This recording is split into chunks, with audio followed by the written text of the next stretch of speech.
Bonjour à tous, j'espère que vous allez bien. Je vous fais une petite vidéo parce que c'est le moment. Ça fait un petit moment que j'ai canalisé certaines choses, qu'on me demande de pouvoir les retransmettre. Mais bon, fidèle à moi-même, j'aime bien pouvoir les intégrer pleinement pour pouvoir en fait les transmettre de la meilleure manière qu'il soit.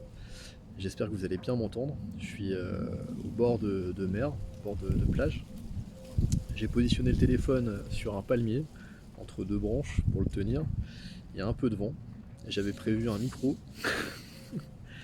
et je vous le donne en mille. Forcément, il a plus de batterie.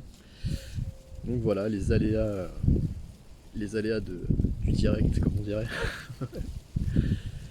Bon, j'aimerais bien vous parler en fait aujourd'hui de la notion de bien et de mal. Je vais essayer d'aller droit au but, de pas trop tarder.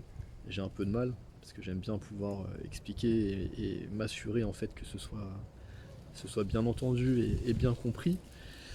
Ça reste, encore une fois, ce que j'ai pu percevoir, ce que j'ai pu intégrer par moi-même et ce que je vais transmettre. Donc ça parlera à ceux à qui ça doit parler et inversement. Okay.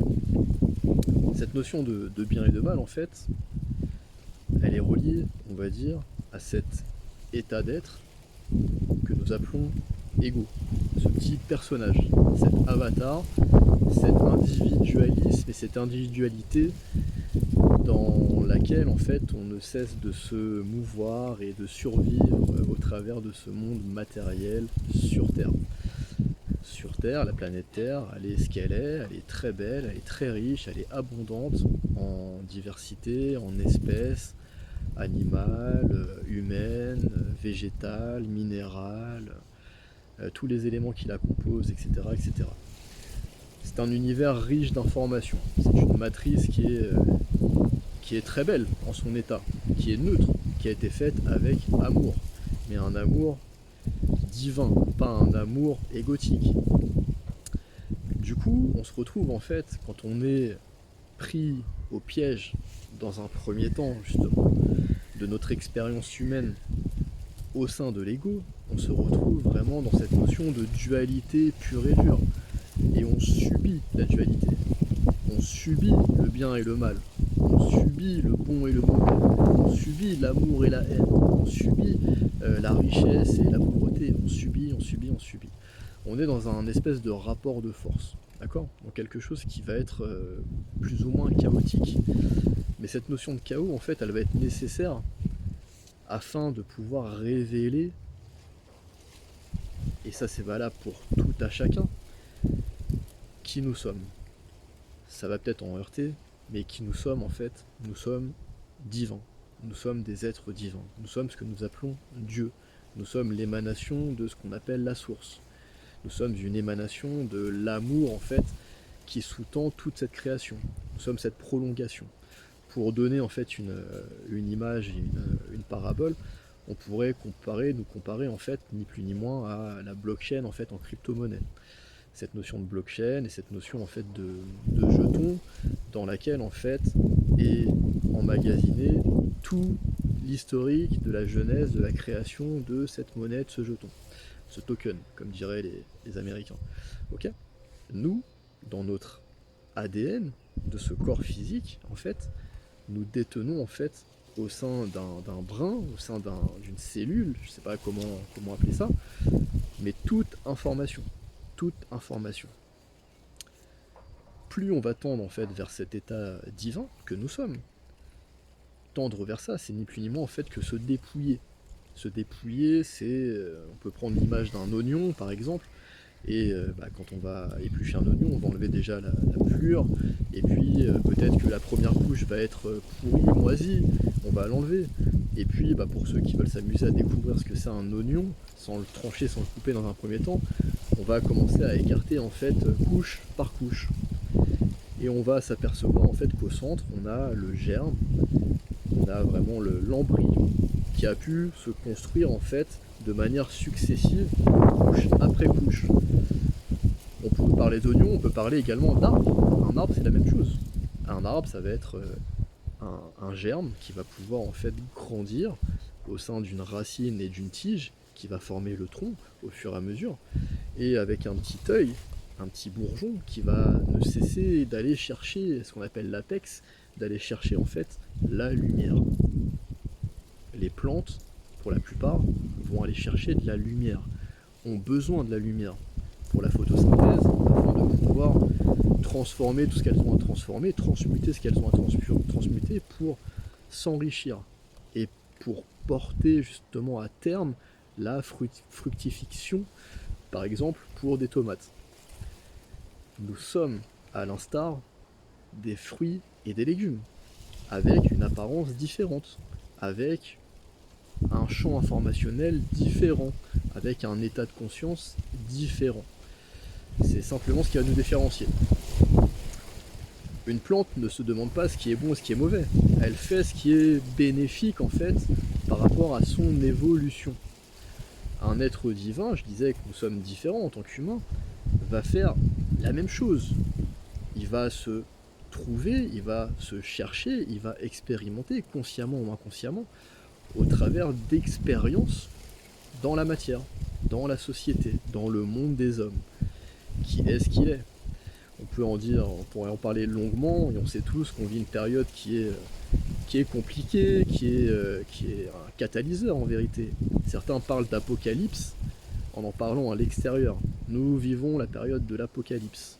Ok, mais l'apocalypse, le latin apocalypse, l'étymologie, ça vient simplement en fait nous parler de révélation, de dévoilement. Ça rejoint en fait ce que je vous disais. Nous sommes à l'image en fait de cette société. Ce qui vit en nous se manifeste à l'extérieur. Certains êtres en fait maîtrisent à la perfection ce savoir, c'est-à-dire le mode d'emploi ni plus ni moins de l'être divin, de l'être vivant humain et du fonctionnement donc de l'ego. Ces êtres-là en jouent, ces êtres-là font tout pour maintenir le reste, la masse, on va dire, à l'état de troupeau, à l'état de mouton, à l'état de cheptel. On va leur donner un minimum, on va leur demander en échange de produire quelque chose.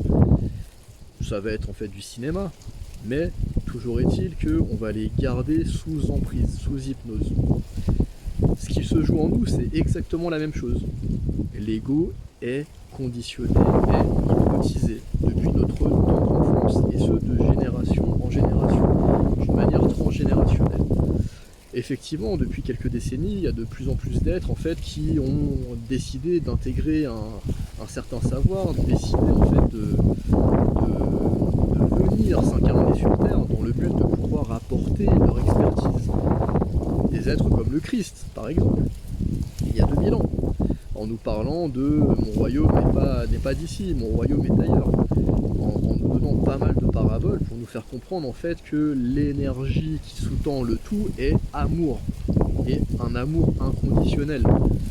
L'amour inconditionnel ne fait que s'exprimer, ne fait qu'être diffusé par chacun de nous. Nous sommes, en tant qu'être divin, l'amour inconditionnel. Cet amour inconditionnel, sous la forme d'un être humain, permet en fait de fonctionner un peu comme un algorithme. Un algorithme Google, par exemple, et bien, comme vous le savez, vous allez faire des recherches ou parler de certaines choses, échanger avec des gens, et ces informations-là, une partie va être captée, va remonter en fait au service YouTube, Google, et l'informatique, l'algorithme informatique va pouvoir mouliner pour pouvoir en fait nous apporter quelque chose qui va nous mettre sur un chemin, sur une piste, répondre à des questionnements.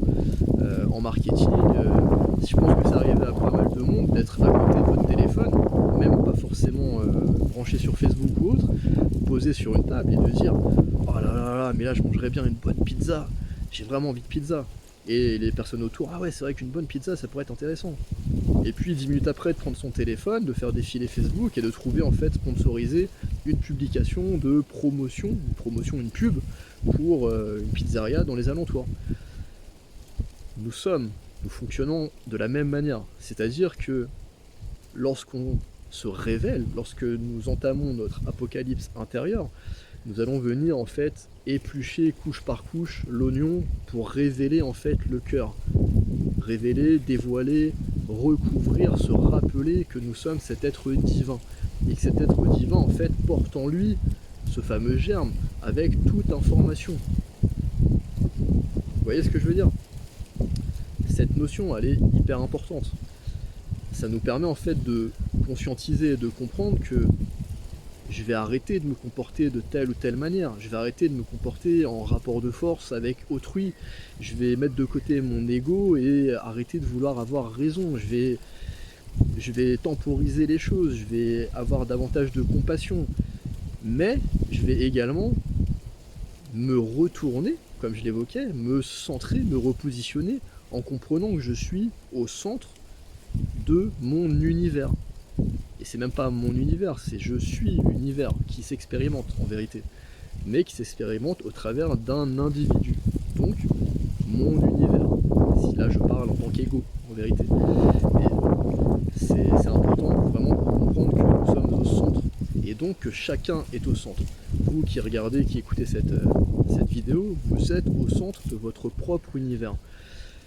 Ça peut vous heurter, effectivement, on peut se retrouver dans des situations, dans des états de vie qui sont ce qu'ils sont, et on peut partager en fait des expériences, chacun de son côté, de vie identiques, on peut effectivement avoir des expériences opposées, mais toujours est-il qu'il y a de l'information qui vient se manifester. Il faut aussi comprendre qu'en tant qu'être divin, nous sommes à l'image de celui ou celle que on nous a toujours vendu comme étant à l'extérieur. Ce Dieu qui est à l'extérieur de nous. Non, nous sommes divins, nous sommes Dieu. Dieu est en nous. Dieu est également à l'extérieur puisque ça forme l'univers et nous sommes cette énergie. Mais nous sommes Dieu qui est en train de se découvrir. Et nous sommes en train de découvrir que chaque être divin va être personnalisé, va pouvoir faire son expérience propre. C'est d'ailleurs pour ça qu'il y a un conflit qui se joue depuis belle lurette en fait entre l'extérieur avec des personnes tyranniques qui prétendent gouverner pour notre bien-être, diriger le monde et des sociétés, des nations, des patries, etc. Non, ça c'est qu'une question d'ego. Ne jamais confondre des chefs avec des leaders. Un leader va être quelqu'un qui va nous tendre vers le haut, qui va mettre la main à la pâte, qui va vraiment permettre de pouvoir en fait créer une société vertueuse. Un chef va pouvoir se tirer la couverture à lui, simplement. Un chef va être pleinement dans l'ego.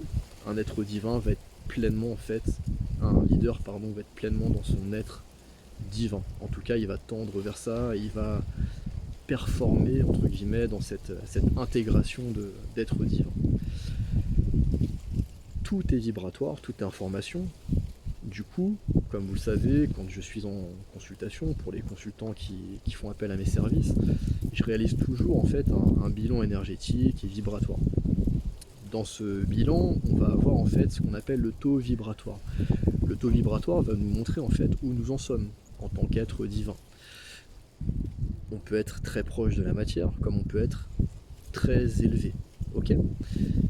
Souvent on nous dit, et j'étais le premier à pouvoir le constater et à pouvoir en parler et à pointer du doigt certains ici et là, jusqu'à comprendre et intégrer que c'était valable également pour moi.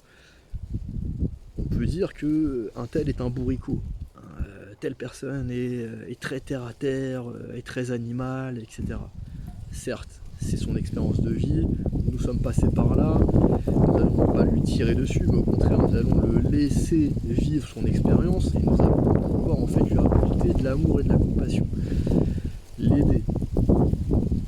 A contrario, il va y avoir des êtres, je le rappelle, qui vont monter dans un état vibratoire et qui peuvent à un moment donné en fait se retrouver un petit peu perchés dans cet état vibratoire. Cet état vibratoire, il est ce qu'il est, il va nous montrer en fait ni plus ni moins que souvent il y a cette notion de fuir quelque chose, de constater que je vis dans un univers qui est ce qu'il est, un monde qui est ce qu'il est, une société humaine pardon qui est ce qu'elle est, et de la vomir en fait, de ne plus vouloir la subir, de ne plus vouloir vivre dans cet univers, ce monde-là.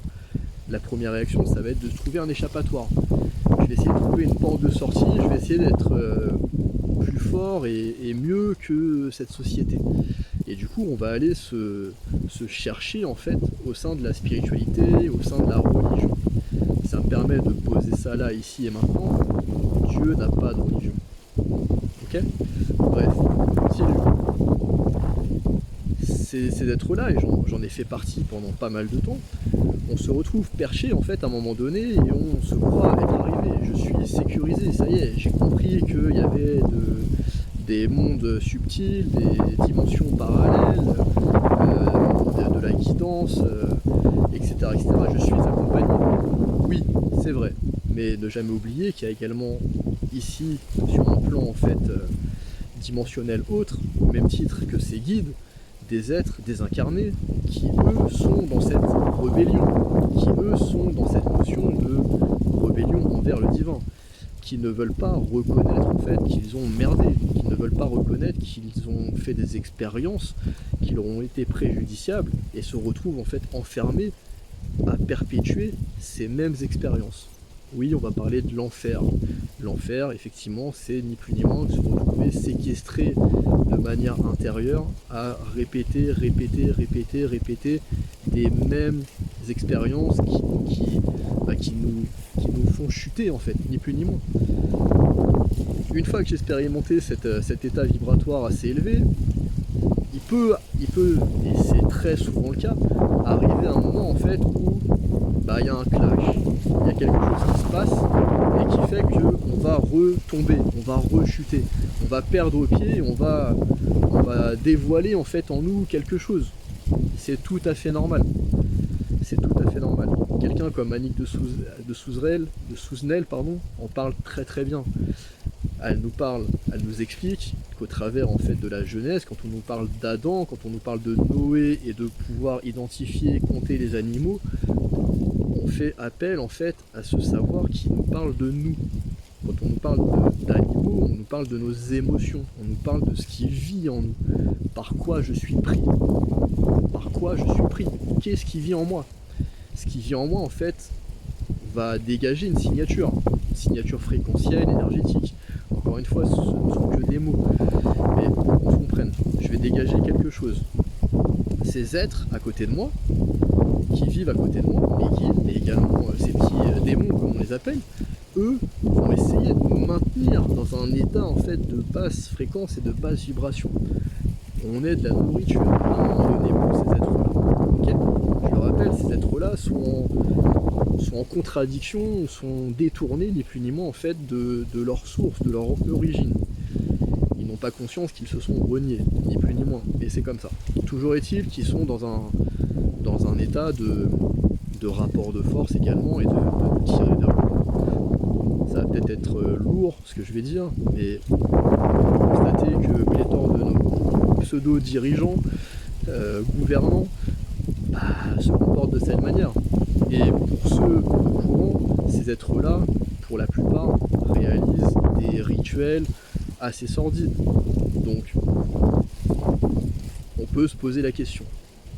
Pour ceux qui ne voudraient pas le croire ou qui en sont encore aux prémices, on va dire, de leur cheminement, voilà ce qui est. Bref, revenons à nos moutons. Une fois qu'on s'est cassé la gueule, en quête spirituelle, arriver et sauver, etc., on se relève à un moment donné et on constate en fait qu'on a besoin d'introspecter réellement ce qui vit en nous. On se rend compte qu'on était tourné vers l'extérieur et que du coup, s'être perché comme ça nous a simplement fait créer un ego spirituel. Ce qui peut être, à mon avis, le pire. C'est-à-dire que l'ego spirituel, c'est quelque chose qui est très insidieux, qui est très sournois, qui est très... c'est diabolique, ni plus ni moins. Bref, une fois qu'on a pris conscience de ça, mais à culpa, on va tendre véritablement vers cette notion de pardon. Cette notion de pardon va nous concerner déjà dans un premier temps. Nous sommes dans une société judéo-chrétienne dans laquelle la notion de culpabilité est prédominante. Tout le monde est coupable. Ok ? Jusqu'à ce qu'on comprenne que non. On comprenne que nous sommes des êtres divins en train d'expérimenter au travers de qui nous sommes, cette énergie d'amour inconditionnel, la vie sur Terre. Je le répète, au sein de nos expériences et au sein de cette guidance, de cette présence, de cet alignement, pour ceux qui sont déjà plus ou moins alignés, on peut savoir que faire telle ou telle expérience va nous être préjudiciable. On le ressent déjà même intuitivement au niveau de sensation de notre corps. Donc on va éviter de le faire. Maintenant, je le répète, la tentation est présente. Ces êtres désincarnés, déchus, etc., sont présents autour de nous et se nourrissent de nous et veulent nous faire chuter. Donc ils vont nous envoyer par télépathie certaines pensées, certaines voix, voilà, ils vont nous titiller. Ok, je le répète, grâce ou à cause de ce champ informationnel. Revenons à nos moutons. Je suis retombé, j'ai compris que je dois m'introspecter, j'ai compris que je dois vraiment neutraliser, identifier ce qui se vit, ce qui se joue en moi. Parce que j'ai pris conscience que je suis cet être divin au centre de ma création, et du coup je vais avoir un impact en fait en manifestant, que je le veuille ou non, des situations de vie en rapport avec mon état fréquentiel et ces énergies, ces émotions qui vivent à l'intérieur de moi. Je prends un exemple, quelqu'un qui va être traumatisé pour X ou Y raison ne cessera de répéter en fait ce même type d'expérience, en tout cas d'attirer à lui ce même type d'expérience.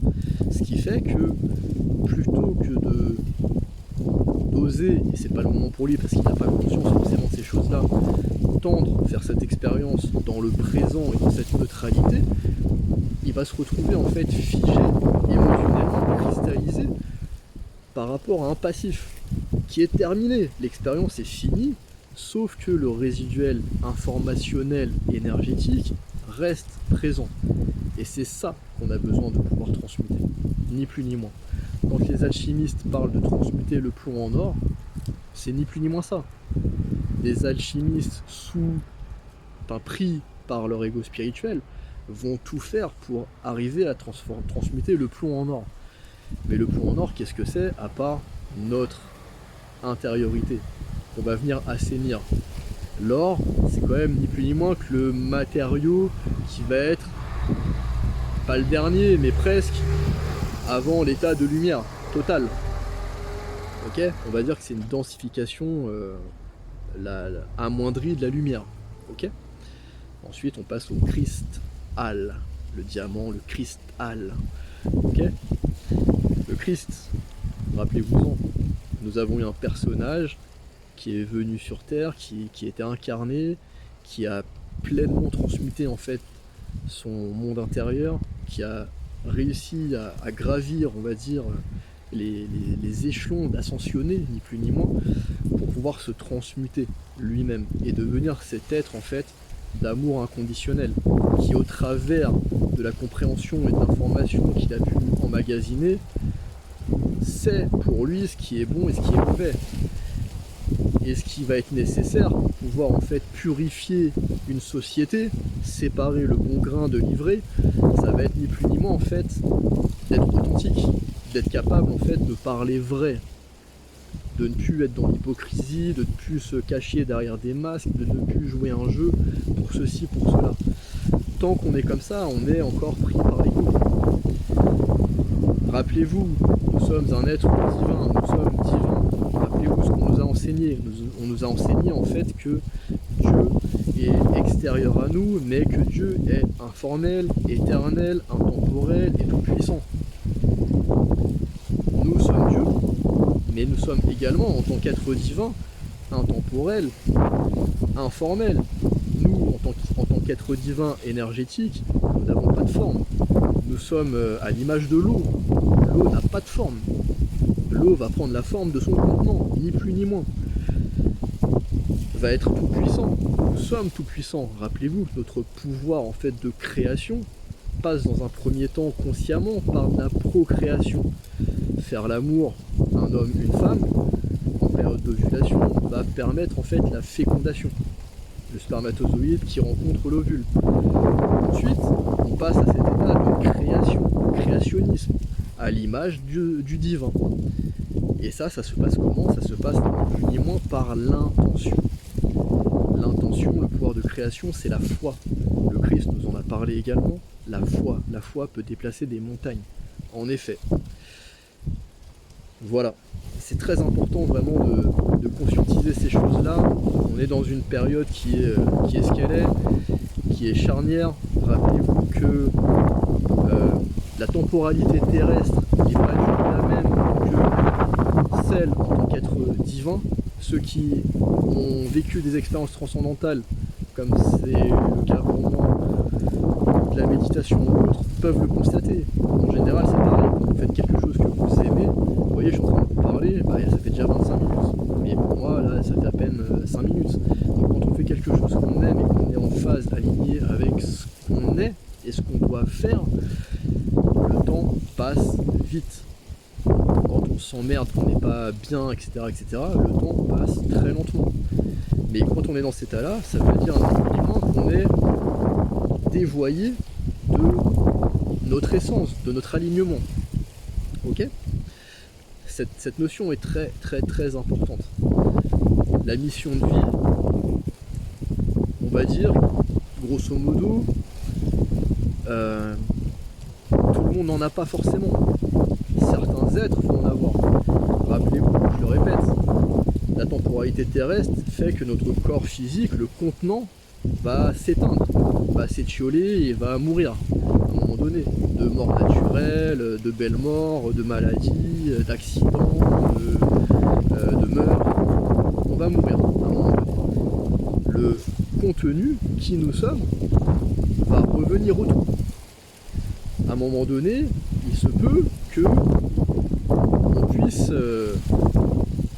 à l'image d'un film comme Matrix ou Avatar, peut-être, allez savoir et faites vos recherches, sortir justement d'une simulation, se réveiller et être en fait à l'image de ce que nous sommes, entre guillemets, un être humanoïde dans une autre dimension, entre guillemets. Et à partir de ce moment-là, peut-être qu'effectivement, on va faire un constat de qu'est-ce que j'ai foutu, qu'est-ce que j'ai fait dans ma vie. Être notre juge. Nous sommes de notre vivant notre juge.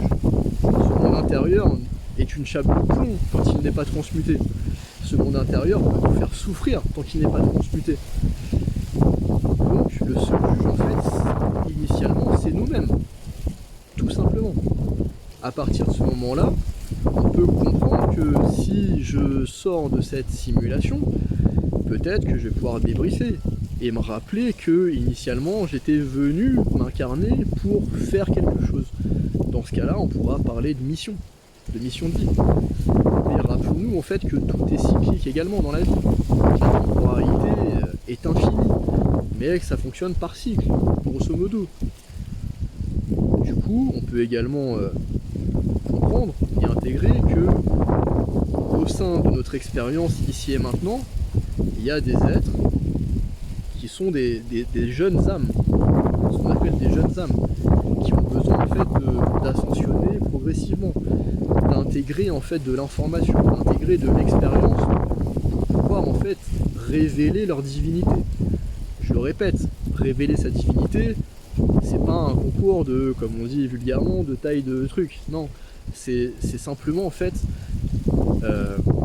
comprendre, se rappeler qui nous sommes. Et pour pouvoir se rappeler qui nous sommes, on a besoin en fait de transmuter toutes ces énergies. Encore une fois, c'est le chemin qu'a emprunté le Christ. Le Christ a été bafoué.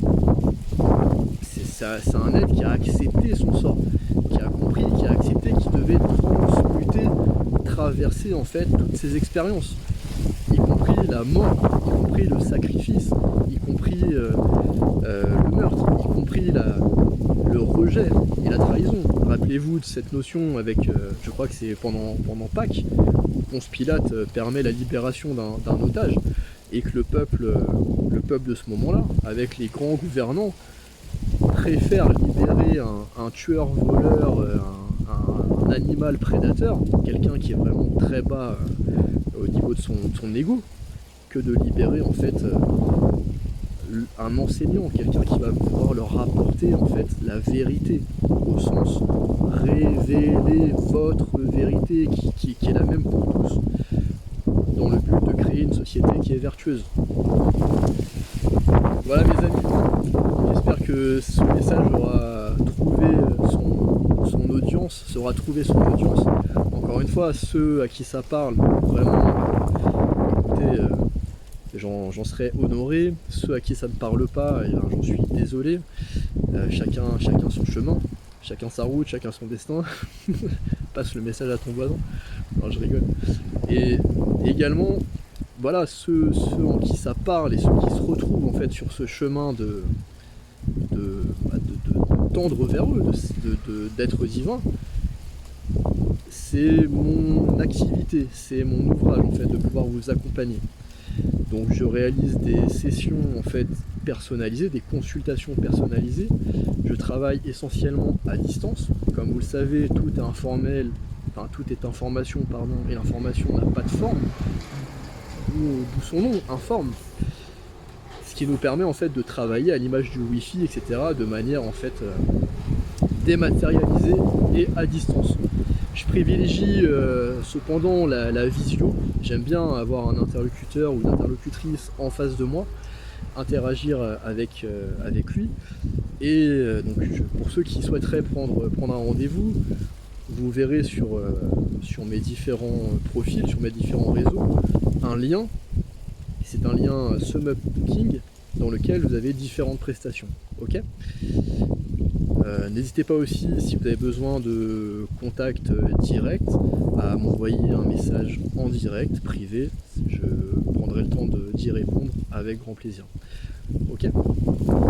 Je peux pas répondre à tout le monde, j'ai très souvent des gens qui m'envoient des messages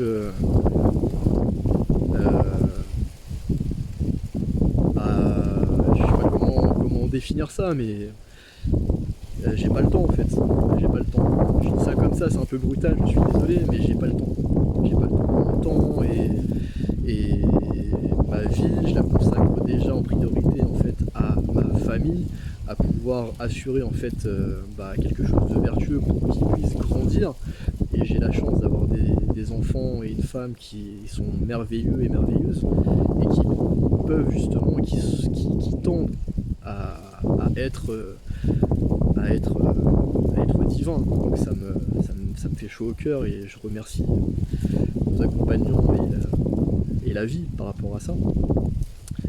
Donc le reste, ma mission, c'est justement de pouvoir être disponible et de pouvoir apporter en fait, au-delà d'un enseignement, c'est d'apporter des compétences énergétiques. Ça ne s'explique pas, ça ne se définit pas, je n'aime pas mettre des mots, je parle de magnétisme, je parle de soins énergétiques, mais ça ne se définit pas. Toujours est-il que je réalise en fait ce qu'on appelle du déparasitage. Je le répète, on est souvent de la nourriture pour certains êtres désincarnés. Je réalise un soin de nettoyage et de réharmonisation en fait globale, holistique, et l'augmentation de toute fréquence et taux vibratoire. Voilà. Ça c'est mon activité. Jusqu'à présent, qui était axé en fait sur du personnel, individuel. Ça fait pas mal de temps qu'on me demande, et ça fait plusieurs mois en vérité, voire 1 an et plusieurs mois, qu'on me demande en fait de pouvoir œuvrer d'une manière collective. Pour rien vous cacher, j'ai eu besoin moi également de pouvoir transmuter encore certaines choses, et je suis pas encore arrivé. Enfin, j'ai pas encore tout fini, mais je suis à ce stade depuis déjà pas mal de temps, mais j'avais ce manque de confiance, de légitimité, ce mental, ces êtres qui viennent nous susurrer, comme le disent les musulmans dans le Coran, le waswas, qui viennent nous faire chuter, etc. Donc je n'ai pas osé le faire jusqu'à maintenant. Je suis prêt. C'est-à-dire que je vais vous proposer en fait maintenant, en plus des soins personnels, 1 voire 2 créneaux mensuels dans un premier temps pour réaliser des soins collectifs. Et je dis 2 créneaux, pourquoi? Parce que je réfléchissais à ça, et enfin, c'est l'information aussi qu'on a pu m'apporter et que j'ai pu constater au travers de mes rendez-vous personnalisés, c'est qu'il y a des gens très timides, très pudiques, et ces gens-là n'ont pas forcément envie de se montrer, prétextant ceci, cela, ma vidéo ne marche pas, nanana, je préfère vous envoyer une photo, etc., etc. Du coup, je vais réaliser ces soins collectifs d'une durée d'1 heure, pendant laquelle en fait, il faudra être disponible et il faudra ne pas être dérangé, avec des gens qui pourront rester chez eux tranquilles. Une deuxième session avec un rendez-vous en fait en distanciel mais par visio, pendant lequel en fait les gens pourront également interagir. On va former vraiment un groupe et une synergie de groupe qui va pouvoir justement apporter une sorte de catalyseur et permettre en fait de faciliter ces transmutations. Ok. Alors, pour certains, c'est comme dans tout. Les rendez-vous individuels, il y a des gens qui en sortent libérés, on va dire, transformés. Il y a un saut quantique qui s'opère à ce moment-là. Il y en a d'autres qui ont besoin d'un petit peu de temps d'intégration. C'est comme tout. Toujours est-il que voilà, il y aura ces deux ateliers mensuels avec ces deux versions en visio et chacun chez soi, entre guillemets, qui vous sera proposé. À un prix forcément moindre qu'un soin en individuel. Ok. Je vais me permettre de faire un post dans lequel je vais expliquer un petit peu tout ça. Parce que là, ça fait 36 minutes et que je sais pertinemment que pas mal de monde n'iront pas jusqu'au bout. D'ailleurs, si vous arrivez au bout à ce moment-là, n'hésitez pas à mettre un commentaire, ça me fera plaisir. Je me dirais que voilà, j'ai fait le travail et que ça a été reçu.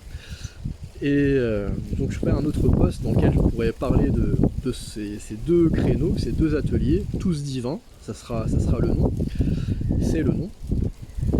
Et également je vais passer un lien avec un sondage, afin que vous puissiez me donner en fait vos créneaux. Et la majorité l'emportera, en sachant que voilà, ça peut être un lundi soir à 19h ou à 20h ou à 21h, comme un lundi matin à 9h. Pas de souci, on va pouvoir regarder ça et s'arranger et donc mettre en phase en fait les personnes qui se reconnaissent et qui ont besoin de mes services. Okay. J'espère que le son n'aura pas été trop pourri. Prenez soin de vous. Je vous souhaite une belle fin de journée. Prenez soin de vous. Aimez-vous, c'est primordial. Et n'hésitez pas à prendre rendez-vous quand vous sentez que c'est nécessaire. Ok. Le plus tôt et le mieux. On va le faire tant qu'il est chaud, comme on dit. Ok. Allez, bisous.